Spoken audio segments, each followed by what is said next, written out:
먼저 하나님께서 하나를 시작하는 가운데 장막터를 넓히라는 말씀을 주신 것에 감사드립니다. 이사야서 54장에서 하나님은 내 장막터를 넓히라라고 말씀하고 계십니다. 이사야서 54장은 포로 생활에서 돌아온 이스라엘의 회복과 번영을 약속한 말씀입니다. 이것은 이스라엘 백성을 향한 하나님의 격려와 비전입니다. 그러므로 우리는 오늘 말씀을 통해 번영과 축복을 이루는 길을 발견할 수 있습니다. 그 예로 하나님은 이스라엘 자손들이 많아지게 될 것이며 이스라엘 자손이 열방을 얻을 것이라고 축복하십니다. 그리고 미래에 살게 될 예루살렘 성을 화려한 채색과 보석으로 꾸며주십니다. 또한 하나님은 두려움과 공포 속에 떠는 이스라엘 백성에게 의와 평강으로 살게 해주십니다. 그렇다면 이러한 하나님의 축복과 번영을 누리기 위해 우리는 과연 무엇을 해야 할까요? 이를 위해 우리는 첫째, 우리가 넓혀야 하는 장막터는 무엇이며 왜 장막터를 넓혀야 하는지 살펴볼 것입니다. 그리고 장막터를 넓혀야 한다는 그 의미가 현재 우리들에게 주는 의미가 무엇인지 생각해보고자 합니다. 둘째로 하나님이 약속한 미래의 영광과 축복은 무엇인지 살펴볼 것입니다. 그리고 셋째로 하나님의 영광과 축복을 받기 위해서 우리는 누구의 교훈을 받고 누구의 제자가 되어야 하는 것을 살펴보고자 합니다. 내 장막터를 넓혀라. 하나님은 1절 말씀에서 먼저 이스라엘 백성에게 외쳐 노래하라고 하십니다. 왜냐하면 하나님께서 홀로 된 여인의 자식을 남편 있는 자의 자식보다 많아지도록 해주시기 때문입니다. 그런데 이러한 축복의 말씀들을 들은 이스라엘의 상태는 어땠습니까? 우선 잉태하지 못하고 생산치 못한 처지에 있었습니다. 생명을 낳는다는 것은 시대를 막론하고 가치 있고 중요한 일입니다. 그러나 이스라엘은 지금까지 어떠한 생명도 잉태하지 못하고 생산치 못했습니다. 왜냐하면 이스라엘 민족은 장기간의 포로 생활 때문에 어떠한 희망과 소망도 가질 수 없었기 때문입니다. 한편 이 시대를 살아가는 수많은 젊은이들도 이스라엘 민족과 같이 미래에 대한 불안과 불확실성으로 인해 자녀를 낳지 못하는 처지에 있습니다. 현재 우리나라의 출산율은 1.22로 보스니아에 이어 두 번째로 가장 낮습니다. 가장 큰 원인은 젊은 부부들이 경제적인 부담감으로 자녀 낳기를 꺼려하기 때문입니다. 미래에 대한 기대와 가능성을 잃어버린 젊은 부부들은 자녀를 낳고자 하는 소망을 잃어버렸습니다. 그러나 인류 역사의 번영과 국가 번영은 모두 의미 있는 생명들을 탄생시켰기 때문인 것을 기억해야 합니다. 결혼의 목적은 서로의 만족과 욕구를 충족시키는 데 있지 않습니다. 오히려 훌륭한 인재들, 훌륭한 자녀들, 의미 있는 생명들을 낳아서 키우기 위한 것이 결혼의 목적입니다. 그러므로 하나님이 귀히 쓰시고 민족과 국가와 세계를 위해 귀히 쓰일 자녀들을 낳아서 어떻게 키울까 생각해 보아야 합니다. 또한 이스라엘은 그렇지 못한 처지에 있었습니다. 그렇지 못한다는 말은 생산할 능력이 없고 양육할 힘이 없다는 뜻입니다. 잉태를 했는데 해산을 하지 못한다면 산모와 아이 모두에게 위험합니다. 이스라엘은 강대국의 억압 가운데 자녀를 낳아 키울 힘과 능력을 잃어버렸습니다. 자식을 낳아도 자손들이 살아갈 터전과 나라가 없기 때문에 이스라엘은 민족의 정체성을 잃어버리게 되었습니다.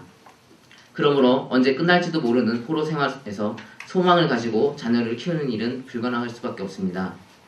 그런데 이사야는 이런 절망적인 상태에 있던 이스라엘에게 홀로 된 여인의 자식이 남편 있는 자의 자식보다 많을 것이라는 희망의 메시지를 전하였습니다. 홀로 된 여인, 그는 마치 남편에게 버림받은 여인과 같은 이스라엘의 모습입니다. 그러나 이제는 자식들이 남편 있는 여인의 자식보다 많아질 것입니다. 에스라서 2장 64절을 보면 바벨론 포로 시대에 돌아온 사람은 42,000명 밖에 되지 않았습니다. 이 숫자는 출애굽의 15분의 1 정도밖에 되지 않는 작은 수입니다. 그런데 600년 후에 예수 그리스도가 오셔서 복음을 전할 때는 이스라엘 백성들이 720만 명으로 늘었습니다. 이사야의 예언이 성취된 것입니다. 여기에 홀로 있는 여인이 낳은 자식들은 은혜로 태어난 구원의 자녀입니다. 현재 유대인이 아닌 예수를 믿고 구원을 얻은 이방인들 중 우리 한국만 해도 신자들이 860만 명 가까이 됩니다. 그리고 세계에는 이미 19억이나 되는 크리스천들이 있습니다. 그러므로 이 예언은 정확하게 성취되었습니다. 그리스도의 대속의 은혜로 태어난 약속의 자녀들이 하늘의 별과 같고 바닷가의 모래와 같게 되었습니다. 그러므로 새해부터는 열심히 영적인 자녀들을 많이 낳으시길 바랍니다. 이처럼 자녀들과 훌륭한 인재들이 많아지면 어떻게 해야 할까요? 집을 넓혀야 합니다. 이것은 장막터를 넓히는 일입니다. 사람이 많아지면 그들이 살 장소를 넓혀야 합니다. 그러므로 2절에서 하나님은 장막터를 넓히라는 비전을 주신 것입니다. 다 함께 오늘 말씀의 요절인 2절을 읽어보도록 하겠습니다. 내 장막터를 열며 내 처소의 휘장을 아끼지 말고 너를 입혀내 너의 주를 기대하며 너의 말뚝을 견고히 할지어다. 장막터는 생활의 공간이며 활동의 공간입니다. 그러므로 성도가 늘어나면 교회를 크게 지어야 하며 선교사들이 많이 파송할수록 선교 영역을 확장해야 하는 것입니다. 그러므로 우리는 이와 마찬가지로 우리의 목장 또한 넓혀야 합니다. 현재 저희 교회는 캠퍼스 개척을 위해 새로운 개척지들을 넓히고 있습니다. 보아스, 드림, 로덴나무, 프론티어, 포도나무, 다모아 목장은 모두 캠퍼스 개척을 위해 개편된 목장들입니다. 현재 서울과 수도권에는 대학이 70여 곳이나 있습니다. 그러나 아직 저희 교회에는 16개 학교밖에 손이 미치지 못하고 있습니다. 그러므로 각자 비전을 가지고 개척을 이룹시다. 하나님께서 곧 전국에 563개의 대학을 개척하도록 장막터를 넓혀 주실 것입니다. 그러면 장막터를 넓히기 위해서 필요한 것은 무엇일까요? 첫째, 처소의 휘장을 넓혀야 합니다. 이 휘장에 해당하는 것이 사람입니다.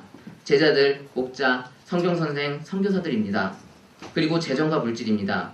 선교의 영역을 넓히고 캠퍼스 개척의 영역을 넓히려면 헌금도 많이 필요하고 재정도 충분히 해야 합니다. 그래야 꾸준히 투자하고 넓힐 수 있습니다. 그러므로 사람과 재정을 아끼지 말고 민족과 세계 복음화를 이루도록 지성인들을 미래의 인재로 잘 키워야 합니다. 뿐만 아니라 마음의 휘장과 생각의 휘장도 넓혀야 합니다. 마음이 좁거나 생각이 좁은 사람들은 더 큰 넓은 세계를 보지 못합니다. 저도 불과 2년 전까지만 해도 한낱 샐러리맨에 불과했습니다. 그러나 하나님의 축복으로 현재 저는 큰 꿈과 비전을 발견하고 마음과 생각의 영역이 굉장히 넓어졌습니다. 그래서 현재 일본과 아시아 선교를 마음에 품고 살아가고 있습니다. 이처럼 비전은 사람을 위대한 일꾼으로 만들어줍니다. 그러므로 이제 장막터를 넓히고 휘장을 아끼지 말며 자기의 재능과 모든 것을 다 쏟으시길 바랍니다. 자기 재능과 지성을 키우려면 얼마든지 키울 수 있습니다. 둘째, 줄을 길게 해야 합니다. 줄은 기도를 의미합니다. 부흥하는 교회들, 부흥하는 성교회는 24시간 기도하고 있습니다. 24시간 끊임없는 기도체인은 하나님의 역사를 불같이 일으킵니다. 기도 가운데 성령이 역사하시며 하나님의 능력이 임하게 됩니다. 또한 사랑의 줄을 길게 해야 합니다. 그리스도의 사랑이 온 땅끝까지 미치도록 해야 합니다.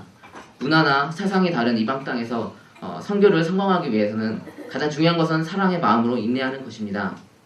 셋째, 말뚝을 견고히 해야 합니다. 휘장을 지탱해 주는 것이 말뚝입니다.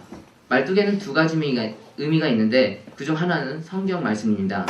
선교의 역사, 목장의 역사, 캠퍼스의 역사는 말씀이 살아날 때 부흥이 일어납니다.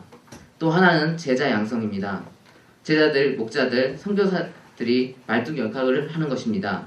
세계 각처에 장막터를 만들 수 있도록 선교사들이 각 나라로 떠나고 목자들이 캠퍼스 곳곳으로 나가야 합니다. 아멘. 훈련된 제자들, 말씀의 종들을 많이 키우는 것이 바로 말뚝입니다. 이사야 49장에도 성경 선생을 가리켜서 날카로운 칼, 마광한 살 같은 말씀의 종으로 비유했습니다. 따라서 큰 장막을 유지하기 위해서는 말뚝 역할을 하는 사람들이 견고해야 합니다. 그러므로 양이 없어 슬픈 목자님들도 새해는 큰 소리로 노래하시기 바랍니다. 제자 양성을 못해서 슬픈 목자님들도 이제는 노래하시기 바랍니다. 하나님께서 저에게도 동일한 비전을 주셨기 때문입니다. 창세기 1장 28절에서 하나님은 생육 번성하여 땅에 충만하라라고 하였고, 또 창세기 22장 17절을 통해 내가 내게 큰 복을 주고 내 씨로 크게 성하여 하늘의 별과 같고 바닷가의 모래와 같게 하리니 내 씨가 그 대적의 문을 얻으리라 하고 약속하였습니다. 그러므로 우리는 영적 생명을 많이 탄생시키는 목자들이 되어야 합니다. 그러면 이제 장막터를 넓힐 때 하나님은 어떤 축복을 주실까요? 첫째로 좌우로 퍼지게 됩니다.